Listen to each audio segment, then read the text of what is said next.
Have you ever felt like you are a tiny fish in a massive, huge ocean where there's tons of people offering the same exact service as you? Maybe they're the same quality or better than you. Maybe they're the same price or lower than you. And so you spend your life as a freelancer being beaten down on price, feeling like you're fighting for scraps, always getting pushback on your rates while also getting undercut by your competitors. So it can feel like a lot of times you're just barely keeping your head above water. This is what we call a red ocean. It is full of blood, gore, guts, the remaining body parts of all the other freelancers who tried and failed to swim in this horrible, hostile sea.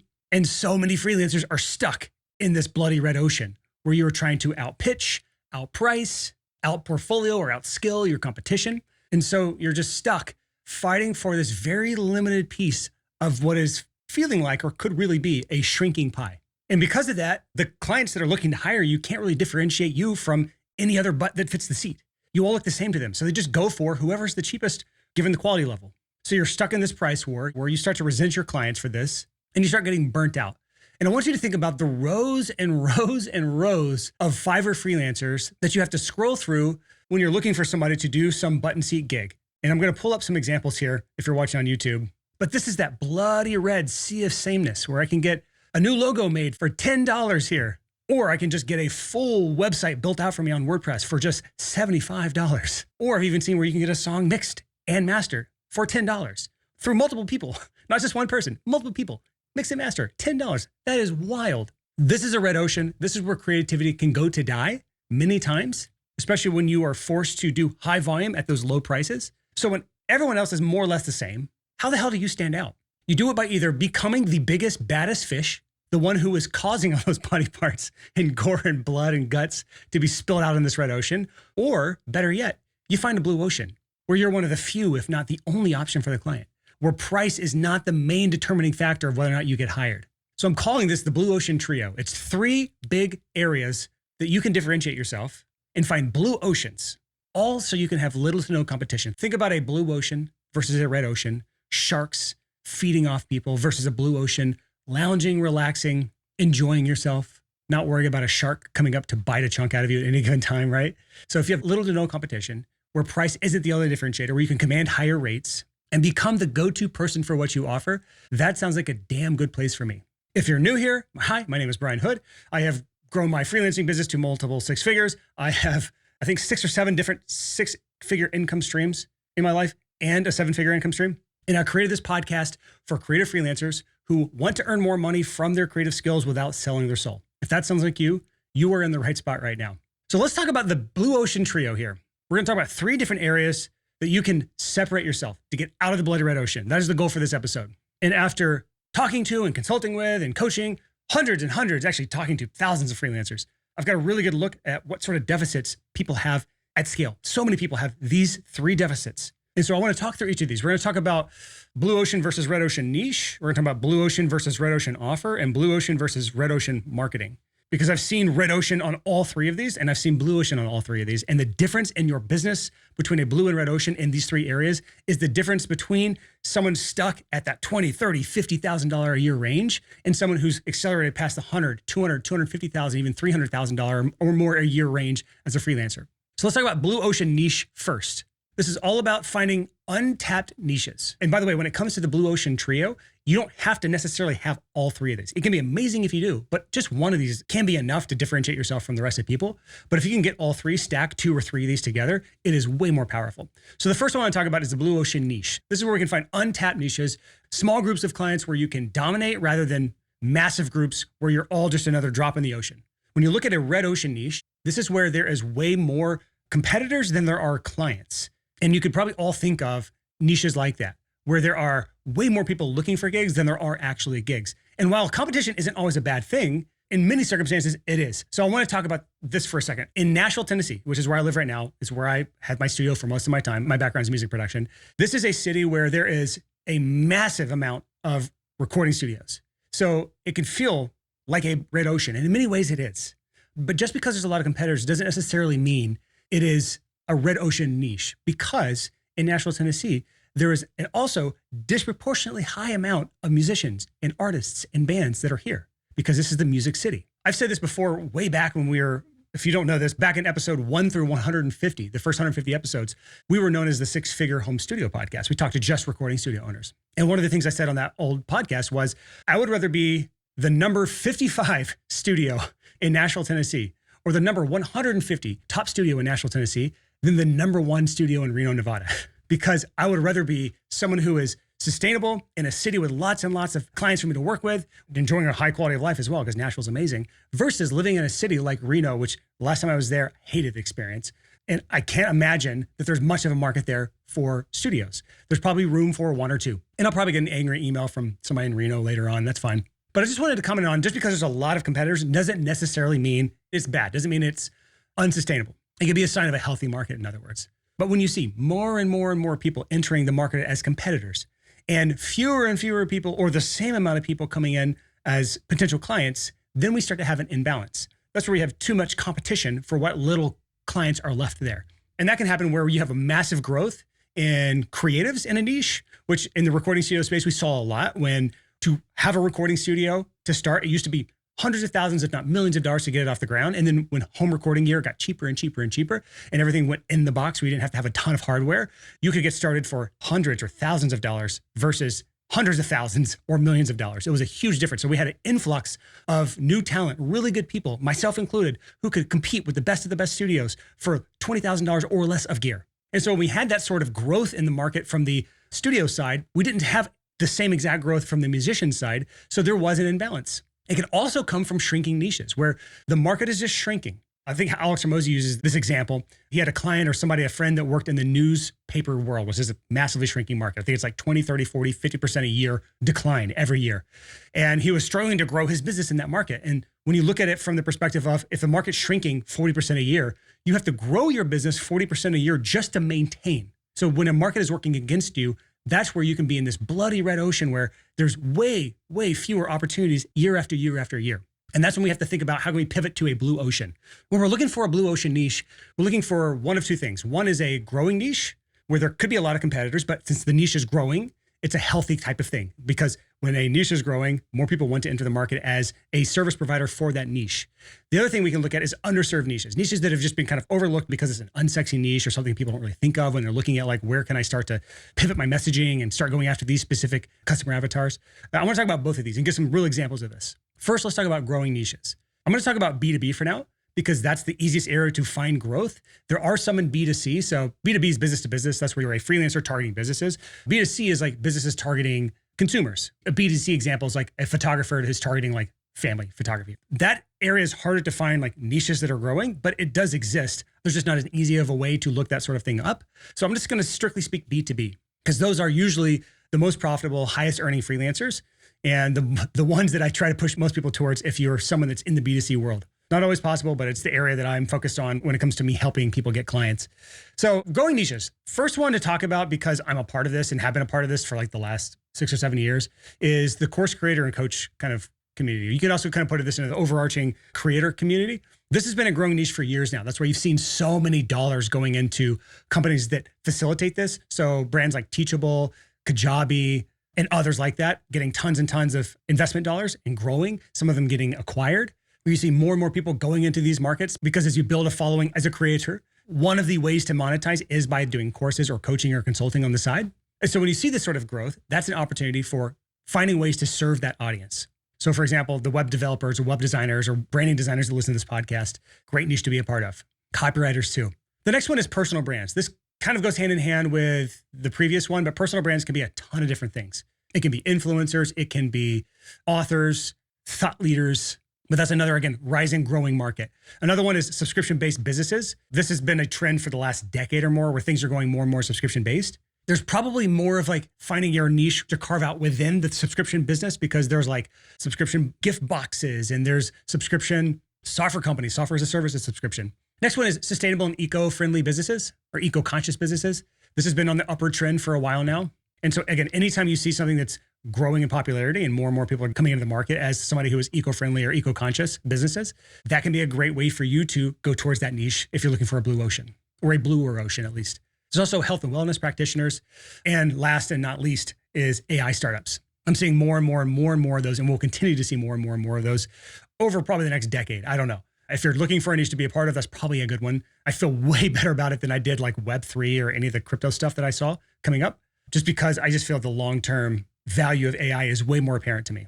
But those are some examples of growing niches. There's way more out there like that than what I just mentioned there. But growing niches are still going to have competition. Don't get me wrong. There are plenty of competitors targeting those niches. But because the niches are growing, especially the rapidly growing ones like AI, that can be room for opportunity because you come in at the ground floor. You start to build your name in a space where there is no name built yet, especially in AI. The next one I'm going to talk about are underserved niches. This is B2B, and this is niches that are large, high paying, tend to be underserved because they're not as top of mind for freelancers. They're not as sexy, in other words, and they're worth looking into if you're looking for a niche, kind of a more blue ocean underserved niche to be a part of. The first one is nonprofit social impact organizations. These are organizations that, because the word nonprofit is in there, a lot of people ignore these.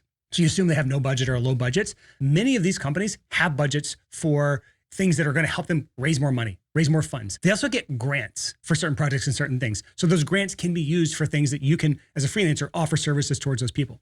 But generally, when you're looking at a nonprofit or some sort of company like that, or any company really, if you look at what are the goals the company has, and can you align yourself with those goals as a freelancer? Again, nonprofits, while they are a not-for-profit company, they still make money, and they generally make money through donations. We have one here in Nashville that's called Thistle Farms.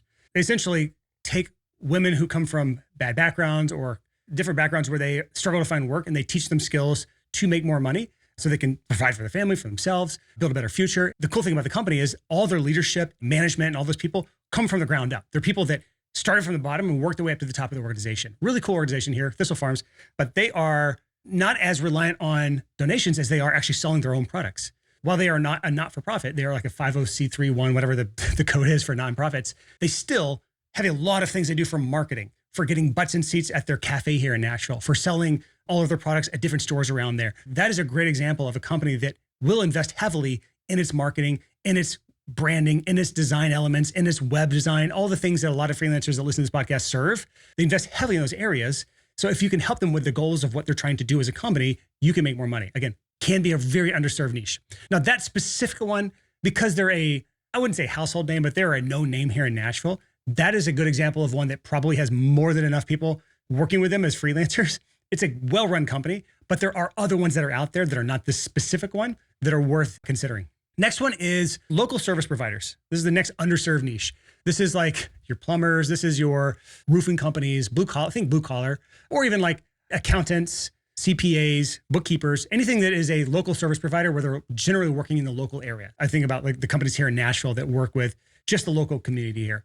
It would be, again, CPAs. You could say lawyers, but I think that's its own thing. CPAs, plumbers. I think especially here is the blue collar ones because those are like the least sexy ones. And the bar is very low. This is why I really like these niches. I'm really talking to designers today. So branding designers, web designers, there are so many opportunities in that niche because the bar is so low from a design perspective. The bar is so low from a website perspective.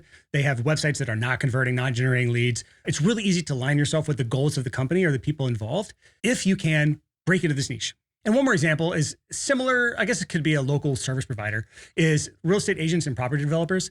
These are people with a really high client value. So if you think about a real estate agent selling a $1 million house here in Nashville, which is like definitely not an uncommon thing. It's really hard to get a house anywhere in any good neighborhood around Nashville for under $1 million now. In my neighborhood, houses are selling for $750,000 to $1.2 million at this point. I live in the Nations, for those who know Nashville well.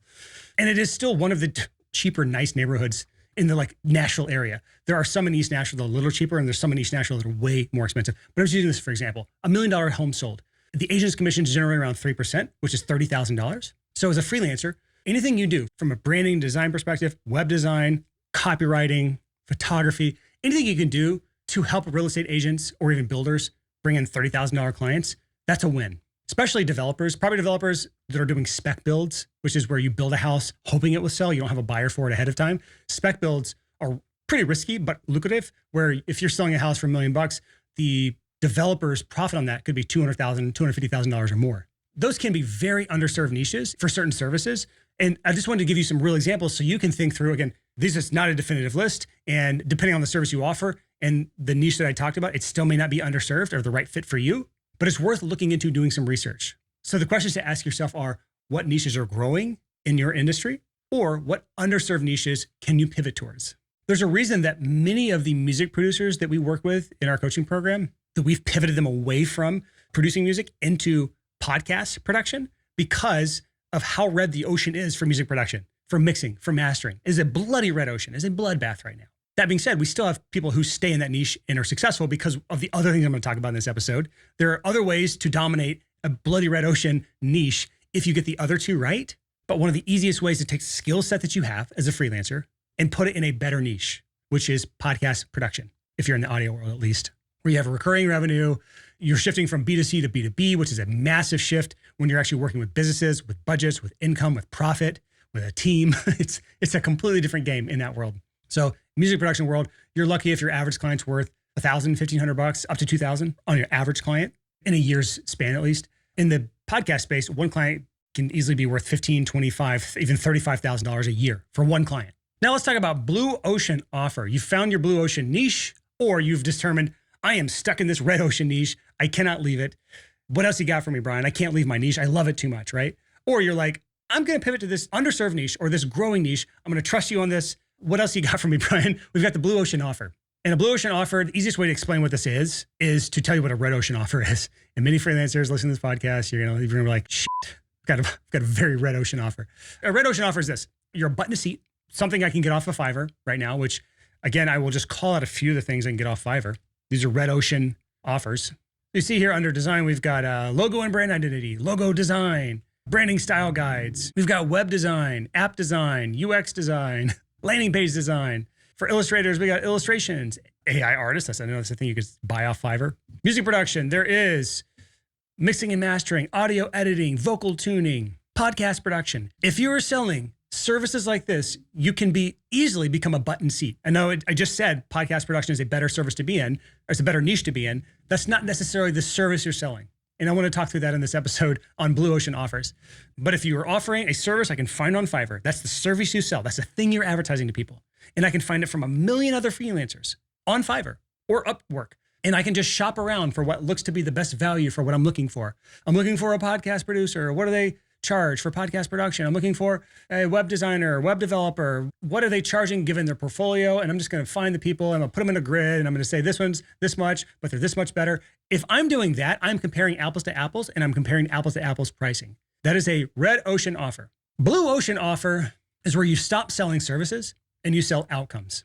And if you do this right, the only person selling this specific outcome, this clearly, it's no longer comparing apples to apples, it's comparing apples to oranges. I'm going to give you some examples of this in a second. But you get to create something called pricing confusion. Pricing confusion is where I cannot just put you on a grid in a spreadsheet with 5 other web designers and say which one is the best value, because now you're an orange. I can't compare apples to apples. I'm comparing apples to oranges. How do I price an orange compared to apple? I don't actually know the pricing difference between an apple and an orange. Maybe they're very similar. I don't know. When you have pricing confusion, you are now offering something so unique or so different that they can't just look at the list of what you have and the price you have and compare it to the list of what they offer and the price they offer, because there's too many differences. They don't know how to price your offer compared to others. And that's a good thing. If I can't compare you to competitors, now you are standing in a league of one. And now I just have to decide, do I want the thing you offer or not? Not which one person do I want that's offering what you offer. That's the biggest part of a blue ocean offer, is if I'm deciding whether I want to hire you or not, that is a good sign. If I'm deciding if I want to hire you or 30 other options, that is a bad sign. So is what you're offering so differentiated and so unique that I'm the only option? Let's talk through that. So examples of this, there is designjoy.co. You can go find the website online. If you're watching on YouTube, you can just look at my screen right now. A design agency with a twist. Design subscriptions for everyone. Pause or cancel anytime. The way they differentiated themselves is by separating what a designer is hired for. Typically, if you're selling a service like logo design, and I'm a business looking for a new logo or a new brand even, then I'm going to find a designer and I'm going to say, hey, can you design this thing? Which is what I'm asking for as the client. And you say, yes, as the designer, I can design this thing. So you keep selling your time for money or keep coming up with custom quotes for each project. That's the typical designer's offer. If you're selling to the outcome, however, then think about it from the client perspective. I have a lot of design needs. I don't just need a new logo or just need a new brand. There's going to be a dozen or 100 other things after that I need designs for, right? But I don't want to hire a full-time designer for different reasons. It might be that we're not at the scale where we need it, or we already have full-time designers and we just have too much design work to be done, or whatever. But there's a lot of work to be done. I don't want to go through the whole ordeal of hiring a full-time designer. And I don't want to have to deal with coming up with custom quotes and paying different invoices for each individual thing. So what Design Joy did was an unlimited design option. So I'm just going to scroll through their site. He's a great designer, great web designer. And at this point, what are his prices at? $4,995 a month for the standard, $7,995 a month for the pro. Now, we've talked about this on the podcast before. And truth be told, when he offered this, this was a very unique offer. It is not so unique anymore. I've seen probably 4 or 5 different companies advertising to me on Instagram for a very similar offer, catering towards business owners. I've seen many, many designers. I think this guy at this point even sells a course on this, showing you how he does it. I have a client who went through it. He didn't have a lot of great things to say about the specific course, but if that's the thing you're looking for, go for it. But at the time, it was a very unique offer. My options were I can either keep hiring the same designer for different projects as they come. Many times there's too many projects. It's just too much for me to do that for like any of these social graphics. I need this product launch email template. I need a new landing page for this thing. You see how this starts to add up. The perfect fit client that's willing to pay $7,000 a month for this type of service is the type of client who doesn't want to deal with all that. Time is more valuable than money to these types of clients, right? But they also, again, don't want to hire a full-time designer. So this is a really good medium place for them. I've seen this in many different niches. I've seen this in copywriting, where they just do all your copy on retainer. I've seen this for videographers, where you're doing like a monthly content creation plan for content creator or an influencer or whatever, where you shoot and edit a number of clips or reels or whatever for a month, and then they can just batch them out over the month, and they just pay a flat monthly fee. Similar for music production. I've seen music producers where they offer a flat monthly fee for a certain amount of songs per month or per quarter. There's different ways to slice this. End of the day, thinking through what is the end goal of the client, and is some form of unlimited. I'm going to put unlimited in quotes because there is truly a limit to this. Unlimited design or unlimited video or unlimited music, the right offer for your niche. I'm not saying it is, but it could be. If you want to hear more about this specific person, episode 313, it was a case study episode, the solo freelancer earning $1 million per year. That's about this guy, Design Joy. I don't know many freelancers earning $1 million a year. That's an anomaly. But if you want to get to that episode, just go to sixfigurecreative.com/313. Easy way to get to any episode of ours. Just put the episode number in the URL. Another example of a differentiated model is putting together some sort of VIP day. Something like a website in a day, brand in a day. A big roadblock for people is the amount of time this sort of stuff can take. So bringing it all back down to one VIP day where we can just get it all knocked out in one day can be very appealing for certain people. This doesn't work for all offers, obviously, but it can be really powerful for certain offers in certain niches where the real-time collaboration is a value add, where the speed of doing it in a day, you can even do a website in a week, if it takes a week, whatever, where you're doing these sprints, where you're getting things done in a very quick, efficient manner. That can be very appealing, a way to differentiate yourself. So for example, I've been going through a full rebrand, all the UX, all the UI for one of my company's file paths. It's been going on for months now. If there were an offer where it was right all down to a 2-week fast sprint, that would be very interesting. Now, we have a lot to do. The full back end of an app is a little different than just a brand design, but still, it's an interesting offer if you can put it together. The last example I want to give you is just thinking about any sort of full service offer where you're thinking not what services am I offering, but what sort of transformation can I offer somebody? Where we're thinking about what are all the things that need to be done in order to help the client reach their end goal. So think through it from a perspective of like a web designer. A web designer creating a new website for a business. The end result is not to get the new website up. The end result is, what does the website provide for that person or for that business? What will the site be used for, and how can you help them accomplish that goal? I talked about this before on episode 335, which was my favorite 7 ways to make every client worth more. Again, you can get to that by going to sixfigurecreative.com/335. The reason I bring this up is I used a web design example in that episode where if you're a web designer working with a business, think through what is all the things from a design perspective that business is going to need. If the client wants a website, they may also need new branding because nobody wants to redesign a website with ugly, old, outdated branding. They may also need a web developer. They may also need copywriting for the website. They may also need lead gen services, SEO, paid ads. They may need email marketing, conversion rate optimization, marketing automation, website maintenance. All these things help the client reach the end goal that they have, which is a website that generates leads and clients or sells products, if it's an e-commerce or whatever it is. The website serves a purpose. All of those extra services all go towards that one end goal that the client has. Now, I talked about on that episode again, what happens if you can't fulfill on all those services? That's where we get to partnering or white labeling services. That is where you find a partner who can take on the services you can't fulfill on, or you find a white label service provider. That is someone who will do the work under your brand so that you get all the credit and you handle the white label provider. Or even in many cases, the white label provider will work under your brand name, communicating with the client back and forth through your email, acting as if they're an employee for your business. So it feels like you're doing everything when in reality, you're paying a percentage or a flat fee out to the white label service provider. Those exist. They're out there, especially in the services I just mentioned there, from conversion rate optimization, email marketing, lead gen, copywriting, web development, marketing automation, all of those things have white label service providers that are out there that could do work at a high level. Many of them are based in geo arbitrage opportunity type zones like Eastern Europe, South America, Southeast Asia, where there's brilliant, smart, amazing, talented people. They just are not as connected into the US market as you are as the freelancer. So they will connect through you and do the white label services. So that's a whole other episode for another time. If you want more on that, just email me and I'll put together an episode on how to do that. Or maybe a webinar or something that's probably more visual. But that's a great example of setting yourself apart from a freelancer. Instead of the business trying to put all of that together themselves, where they have to work with 5, 6, 7, 8, 10 different service providers to perform 7, 8, 9 different, 10 different services, you're the one-stop shop. There's challenges with that, a ton of challenges with that, but it is a way to differentiate.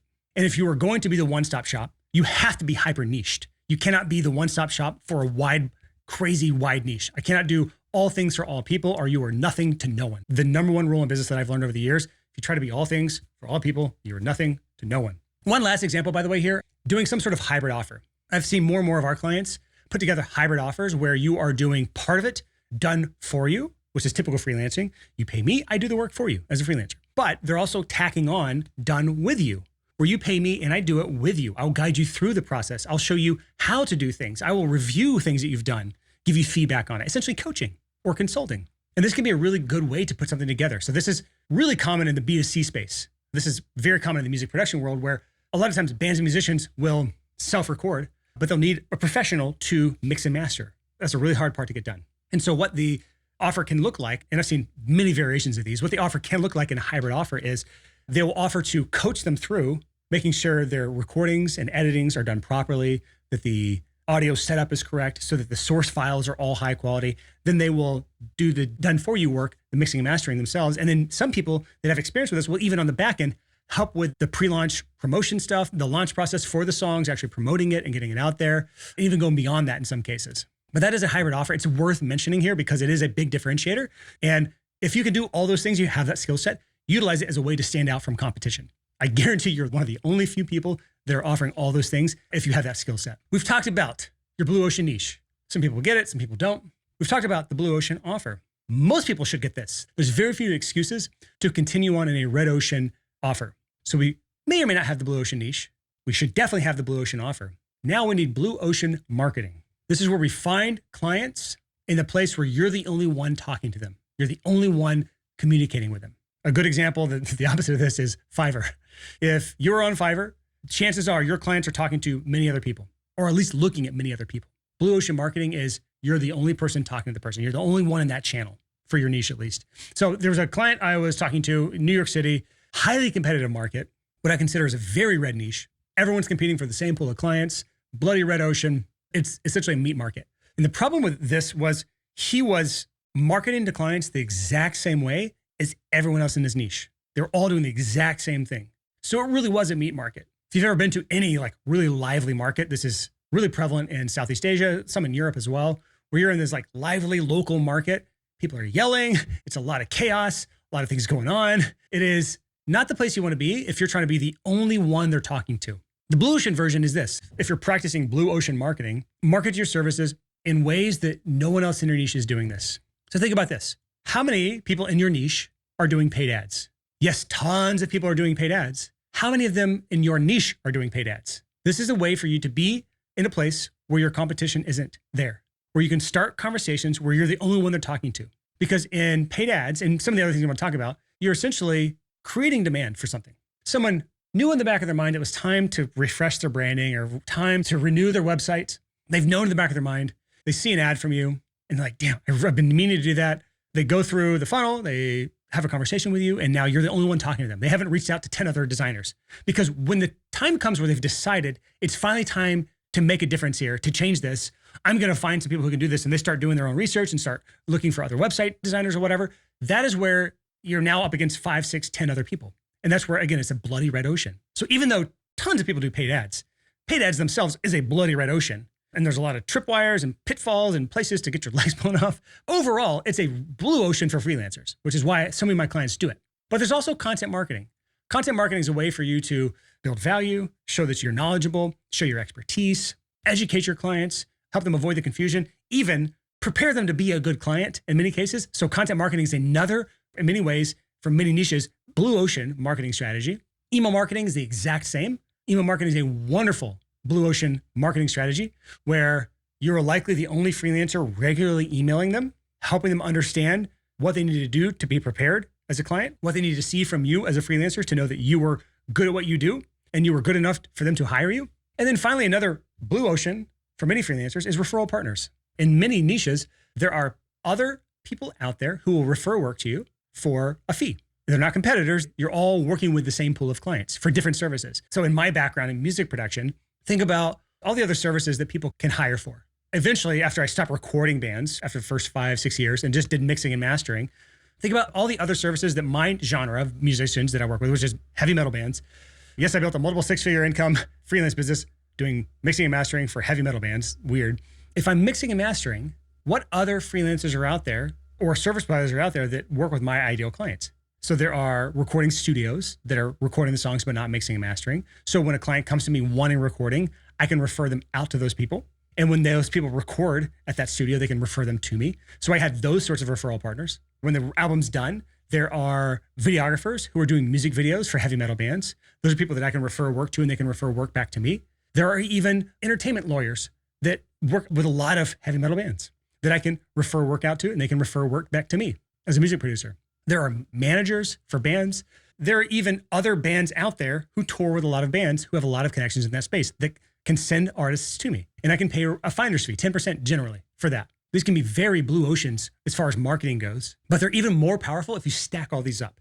So episode 333, so not that long ago, it's an episode called Why You're Stuck on the Feast or Famine Roller Coaster and How to Get Off. That episode breaks down how to implement all those things and how to stack them together for maximum effectiveness. So think back through this blue ocean trio that I'm talking about in this episode. If you can work in a blue ocean niche and you have a blue ocean offer and you are exercising blue ocean marketing, I'm sure you see how much better off you're going to be as a freelancer than in a red ocean niche with a red ocean offer, button seat offer, doing red ocean marketing, which is doing all the same things, being in all the same places that all the other freelancers in your market are, or worse, even worse, is just doing nothing at all and waiting for referrals, just hope marketing. Get out of here with that. But this can be a lot of work. So if you are interested in exploring to see if we're a good fit for helping you, it's what I do. It is a good time to start the process of applying and seeing if you're a good fit for what we offer so that you can hit the ground running in January, which is coming up very soon.